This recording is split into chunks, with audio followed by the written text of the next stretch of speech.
सभी को जय प्रभु यीशु मसीह। मैं पास्टर रणदीप मैथ्यूज आप सबका स्वागत करता हूँ।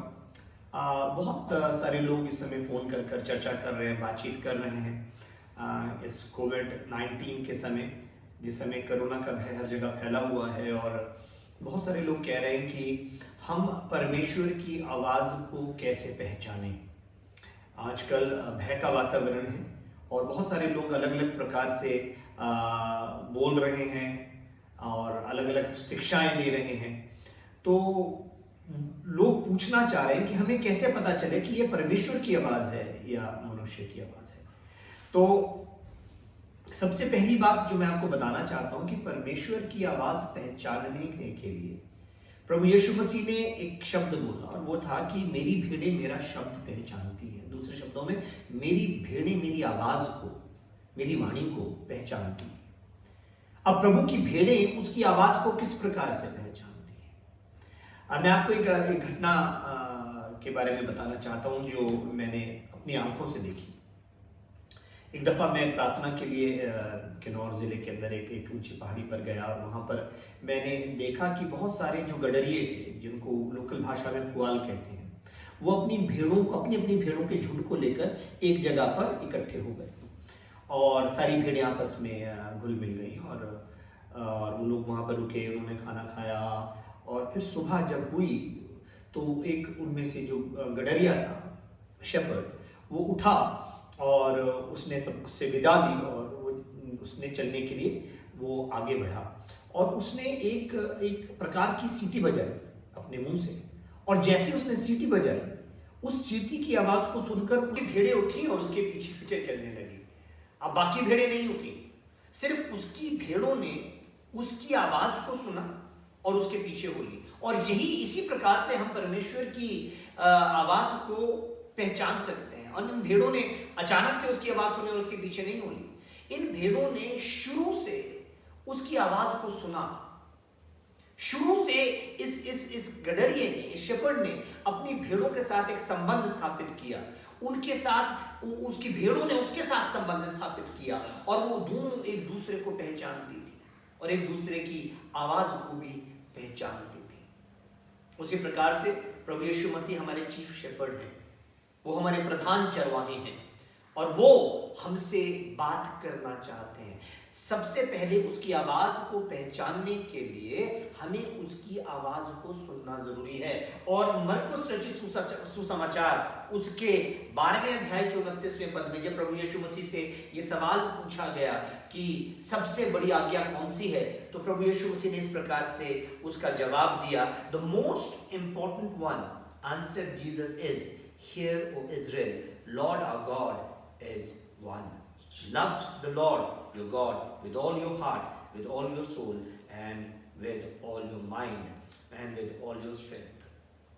प्रभु यीशु मसीह ने बोला सबसे प्रमुख, सबसे इंपॉर्टेंट ये है कि ऐ इज़राइल सुन, प्रभु हमारा परमेश्वर एक ही परमेश्वर है। तू अपने परमेश्वर से अपने सारे दिल से, अपने सारे प्राण से, अपने सारे मन से और अपनी सारी शक्ति से प्रेम रख। अगर आप इस वचन के ऊपर गौर करेंगे तो जो सबसे पहली और सबसे इंपॉर्टेंट बात प्रभु यीशु मसीह ने कही वो थी, ऐ इज़राइल सुन। परमेश्वर चाहते हैं कि उसकी संतान, उसके लोग उसकी आवाज को सुने। सबोपदेशक की पुस्तक उसके 5वें अध्याय के प्रथम 2 पदों में इस प्रकार से लिखा है, जब तू परमेश्वर के भवन में जाए सावधानी से चलना, सुनने के लिए संगीत बजाना मूर्खों के समान बलिदान चढ़ाने से अच्छा। पर हमारी आदत क्या है, हम बोलने में ज्यादा विश्वास रखते हैं, सुनने में कम। अगर हम सुनेंगे तो हमें पता चलेगा कि परमेश्वर की आवाज कैसी है। और देखिए, ये एक दिन में नहीं होता। परमेश्वर की आवाज पहचानने के लिए you will have to spend time with him. आपको परमेश्वर के साथ समय व्यतीत करना पड़ेगा, आपको परमेश्वर के साथ समय गुजारना पड़ेगा और अपने कानों को उसकी आवाज सुनने के लिए ट्यून करना पड़ेगा। जब आप उसके वचन को पढ़ेंगे, देखिए यूहन्ना रचित सुसमाचार उसके 8वें अध्याय के 32वें पद में लिखा है, तुम सत्य को जानोगे और सत्य तुम्हें आजाद कर देगा, स्वतंत्र कर देगा। सत्य कौन है? प्रभु यीशु मसीह सत्य है। प्रभु यीशु मसीह ने कहा मार्ग, सत्य और जीवन में हूं। प्रभु यीशु मसीह कौन है? प्रभु यीशु मसीह शब्द है। यूहन्ना रचित सुसमाचार उसके पहले अध्याय के पहले पद में इस प्रकार से लिखा है कि आदि में वचन था, वचन परमेश्वर के साथ था, वचन ही परमेश्वर था, सब कुछ उसी के द्वारा उत्पन्न हुआ, जो कुछ उत्पन्न हुआ उसमें से कोई भी वस्तु बिना उसके उत्पन्न ना हुई। 14वें पद में लिखा है ये वचन देहधारी हुआ। तो ये वचन, जब आप वचन को सुनेंगे, वचन को सुनना जरूरी है। रोमियोस के 10वें अध्याय के 17वें पद में लिखा है विश्वास सुनने से और सुनना मसीह के वचन से होता है।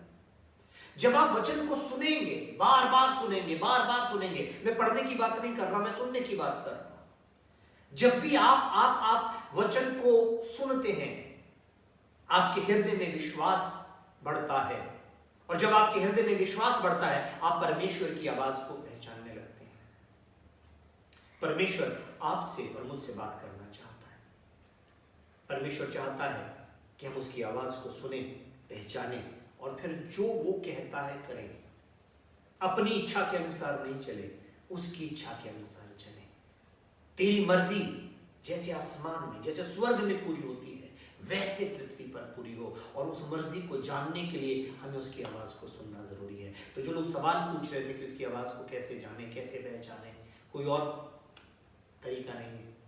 अपने संबंध को उसके साथ मजबूत कीजिए, वचन को पढ़िए, जोर से पढ़िए कि वो वचन आप सुन सकें, और जितना आप उसका वचन सुनेंगे उतना आप उसकी आवाज को पहचानने लगेंगे। हालेलुया। तब कोई भी आपको गलत शिक्षा भी देगा, क्योंकि आप वचन को पढ़ रहे हैं, वचन को सुन रहे हैं, वचन को जान रहे हैं।